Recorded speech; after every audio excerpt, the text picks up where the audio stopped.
You've heard of the big lie. In organ transplantation, the big lie is that there's an organ shortage. There can always be more organs. The real problem is a dysfunctional system that results in lost organs, hopeful recipients frustrated, and some 70 people dead from donor-derived diseases. No wonder some people want to transplant pig parts on humans. But that would be an even bigger mistake. The transplant industry needs an ethical overhaul. Next on the PETA Podcast with Emil Guillermo.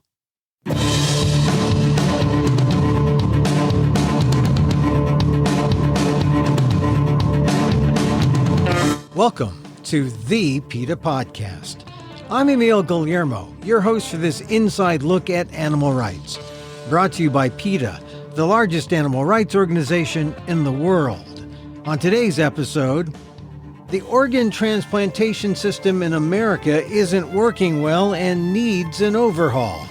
That's what Congress found after a damning investigation in September, but the answer isn't pig hearts and pig kidneys to the rescue. You don't have to kill animals to give humans an organ that they would ultimately reject anyway. The best answer? There's little oversight right now of the Association of Organ Procurement Organizations. A little bit more would improve the situation. Here's PETA Senior VP Kathy Guillermo on the PETA Podcast.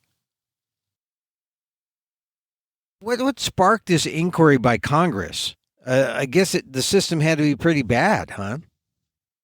I think that's what often happens with congressional inquiries. There's a problem and they delve and they try to get to the bottom of it. And I would say that in this case, when it comes to human organ transplantation, the problems are quite serious. And of course, we found out about this because we are concerned about this trend toward this fantasy, I should call it, of creating pigs whose organs can be stolen with the thought that they would save human lives, which I think is a fantasy, first of all. But second, I think what the Congress is doing right now is critically important because the one cure we know is human-to-human organ transplant. I mean, that's the thing that works. I mean, if you transplant any other animal, any other species to human, it generally results in failure, correct? That's right. So rather than go down this very expensive path of genetically modifying pigs and hoping that the organs that can come from these murdered animals is going to save a human, we really should be fixing the very broken system of human organ donations. This is what's so fascinating about what Congress has found and so disturbing. All right, so let's go over what Congress found. Tell me the details of their findings, their investigation. Well, I think we need to look, first of all, at the waste and the failure of the system. There is the one company that oversees 56 different organ procurement systems. There is no auditing mechanism in place to make sure that these are being done in the best interest of both the donor families, the donors themselves, and the recipients or the proposed recipients. The federal government has really just offloaded the work and doesn't provide any oversight. I think they're trying to provide the oversight now, but essentially, yes, that is what happened. And an investigation that was done by the Senate Finance Committee found that there were really serious errors and that the errors were shockingly common. Just to give you a sense of it, 70 people between the years that they looked at, which are 2007 and 2015, 70 people died and 249 developed diseases after there were mistakes in the screening of the organs that they received in transplants. And the reason that this happened is that for some reason, the organs weren't screened out when they had various diseases or the humans had various diseases or bacterial infections. In one example, a person who had an aggressive form of brain cancer, the organ was taken from that person, transplanted into the recipient, and that person then developed cancer and had to be treated for cancer. There have been rare bacterial infections and other diseases that have been transplanted. And this is the kind of thing that we would expect could be dealt with long before it gets to the point of this sort of mistake. Basically, we're talking about a self-regulated industry, one company that was offloaded the work onto by the government, who they were appointed by Congress. They have a government contract, right?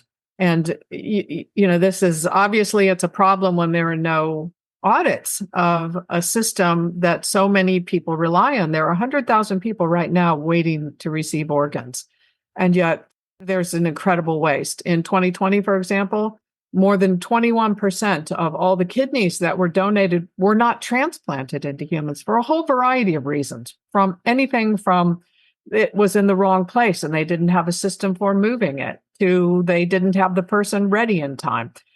Whatever the reason, 21%. I mean, we're talking perhaps 20,000 organs being lost. 1 in 5 procured kidneys is never transplanted. And why is that so? Why does that happen? I mean, is the system that bad that they here they have an organ, they know there's a donor somewhere, or they know that there's a recipient waiting somewhere, they can't connect the two quickly enough? That appears to be exactly it. There's not communication. There's not adequate communication. There isn't an adequate database to make sure that everyone is aware of when an organ is available. There are things that happen that is not the fault of the system. For example, somebody may choose that not to accept an organ suddenly, but those are a small number of them. Most of them seem to be errors in communication among all of the donors and the donors' families and the possible recipients and the physicians involved. And imagine this. Sometimes there have even been failure to do blood type testing or to pay attention to what the blood type was. And of course, this can kill a person. And certainly it means that an organ is going to be rejected. And these are very simple, straightforward things that they should be able to fix. So how did this company get the contract, given all these things that have been found in the investigation? Was there adequate competition? Was it a sweetheart deal? Was it, and how much were they given in the contract? I mean, it sounds like these guys essentially were granted a monopoly and they've screwed up royally. Certainly they were granted a monopoly, and all of that information has yet to come out. How did this come about? Exactly how did it come about? How is it that there were so many problems? But I would add also, yes, we have Congress involved now, but we've known from investigative journalism for many years that there have been problems with the organ donation system, that there have been problems with all of these issues. It's pretty stunning to see it in a government report. So this is what the Finance Committee of the Senate said.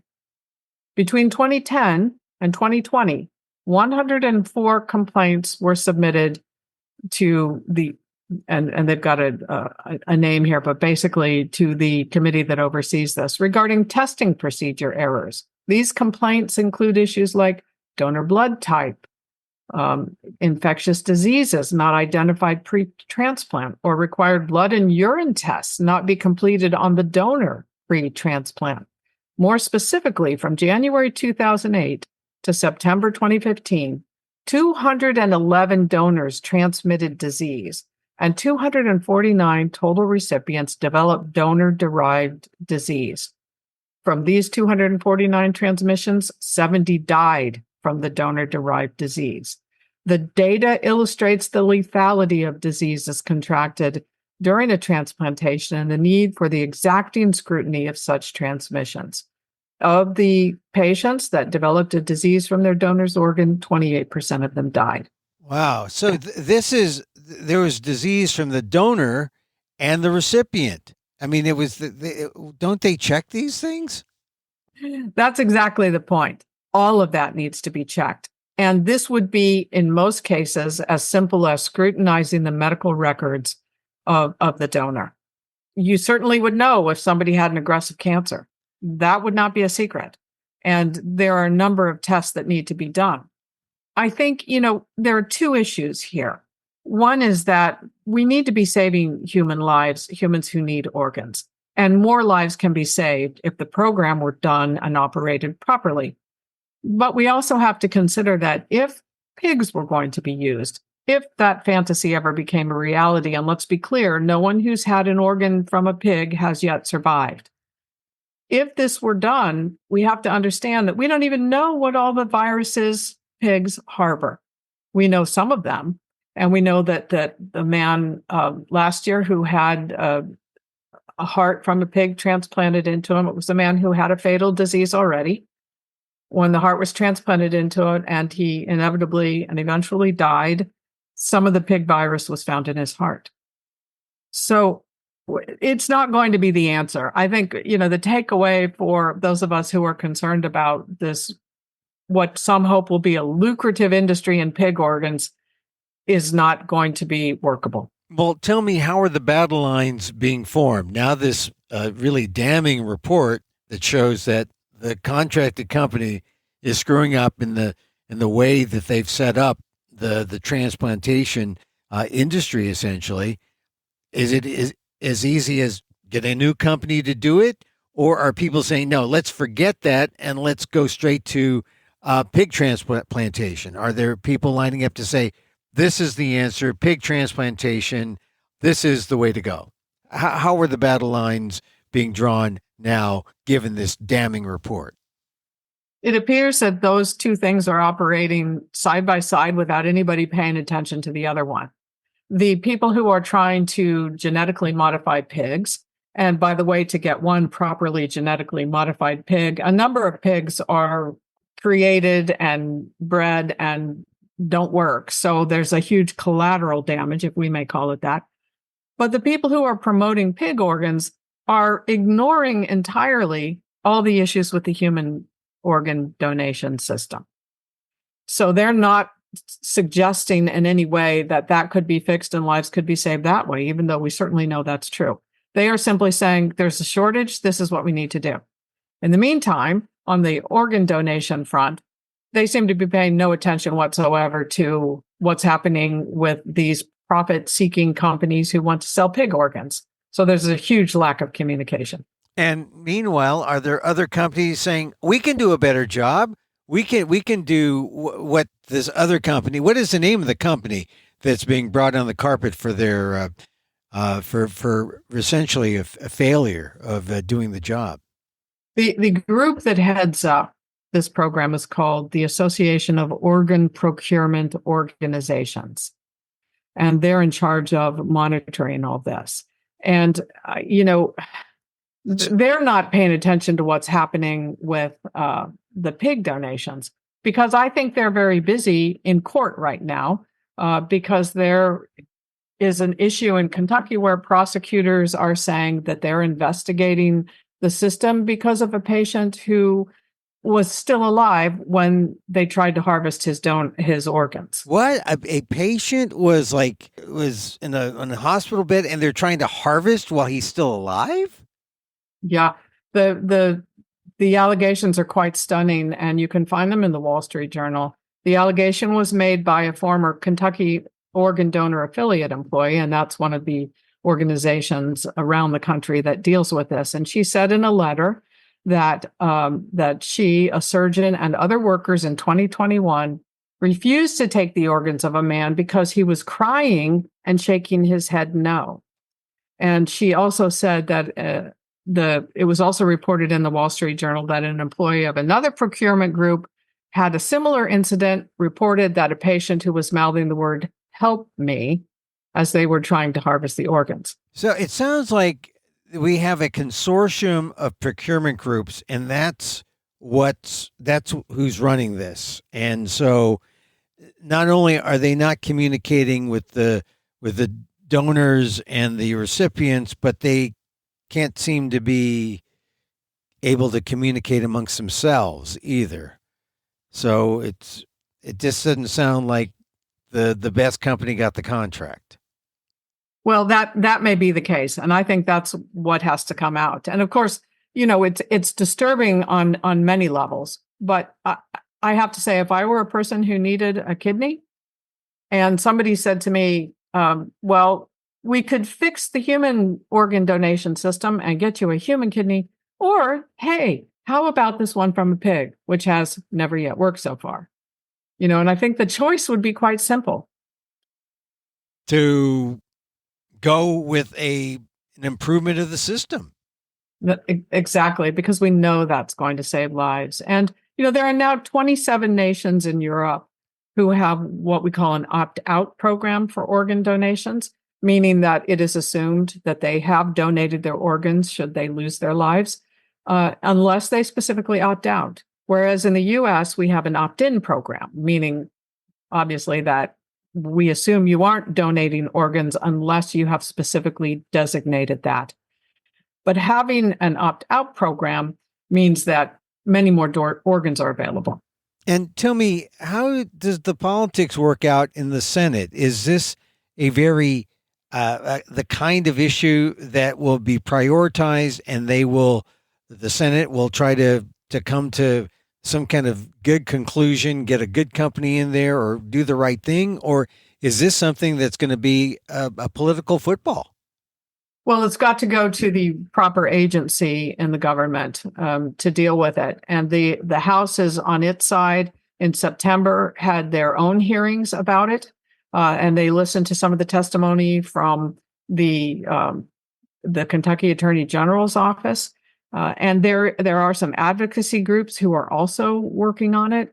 I think all of that has to be worked out. My guess is that the Senate and the House committees dealing with this will issue reports with recommendations, and then we'll see whether Congress takes action on that or not.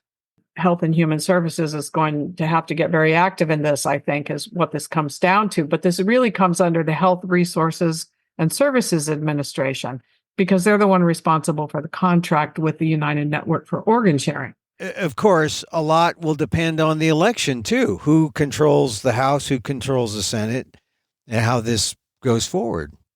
Well, as we know, on the animal experimentation front, as we deal with the National Institutes of Health and its support for experiments that we know fail, sometimes you can know something doesn't work and you're still supporting it with your tax dollars because the government agency isn't taking action. I think, as I ponder this and figure out what is next, I think what is most important for our listeners is to realize that when you see these headlines, that there's a huge organ shortage and that pig organs may hold the future to solving that problem, which is how so many media outlets have reported it, you have to consider that it's not true. It's simply not true. It will be so expensive, if it ever works, it will be so expensive that it will never be a mass process. And then what about a hopeful organ recipient, and also the organ donors for that matter? How should they be viewing all this?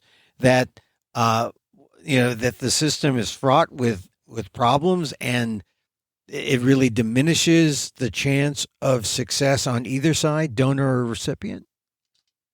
If I had a loved one who was on a list for an organ, waiting for something that will save his or her life, I would be in touch with my member of Congress right now, my senators, my representative, and I would be saying, this is what your body has discovered, your body being the Senate and the House.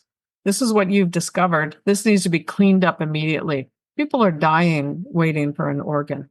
And I would also say, don't allow the National Institutes of Health or any government agency to support the experimentation that's being done on animals right now to try to make the animals the sources of these organs, because that isn't going to save lives, certainly not in the short term and probably not in the long term either.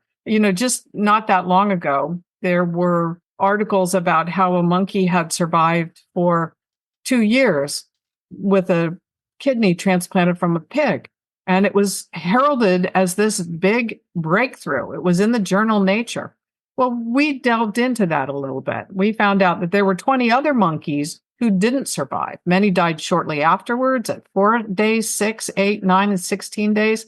10 of them suffered renal failure and had to be euthanized. 6 more were euthanized for nearing renal failure and experiencing widespread blood clotting or respiratory distress or coughing up blood. One of them we obtained the necropsy report for. And, his existence was a perpetual misery. He had organ and tissue damage that was throughout his abdomen. His abdomen was full of blood. His organs were matted together with scar tissue, and sperm was leaking into his stomach. So holding up one monkey and saying, here's our success, doesn't tell the whole story. And so the animal rights piece here is that these experiments should be stopped because they don't lead to anything, and all these animals are dying in the experiments.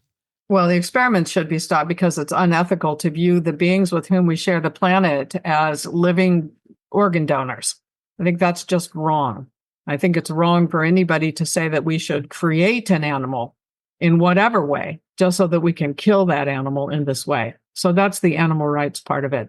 The practical health and science part of it is, it doesn't work. And it doesn't look like it's going to work. And it's a ridiculous pie in the sky process.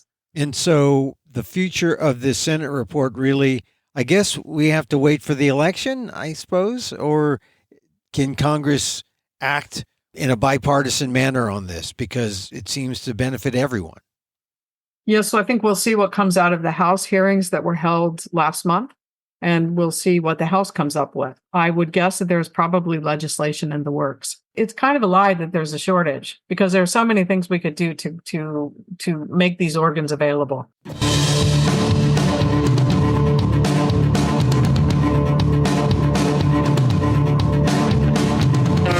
PETA Senior VP Kathy Guillermo on the transplantation crisis in America. For more, go to PETA.org. And that's our show for today. Thank you for listening. Don't forget to send a link of this show to your friends. Tell them you like the PETA Podcast. You can contact us at PETA.org. You can find me on Twitter at emilamok. That's EMILAMOK. Or see my vlog at amok.com. Or see my work at Patreon, patreon.com/emilamok, EMILAMOK. And get this podcast on YouTube at emilamok1.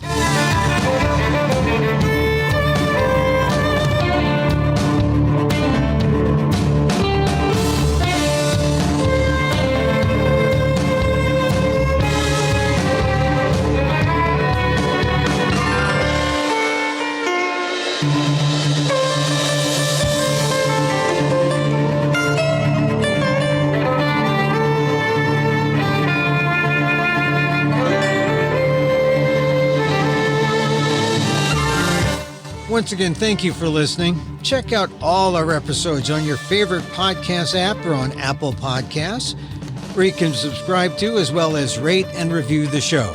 It helps get the word out about the issues you care about. Our music is provided by CarbonWorks. Check them out on YouTube.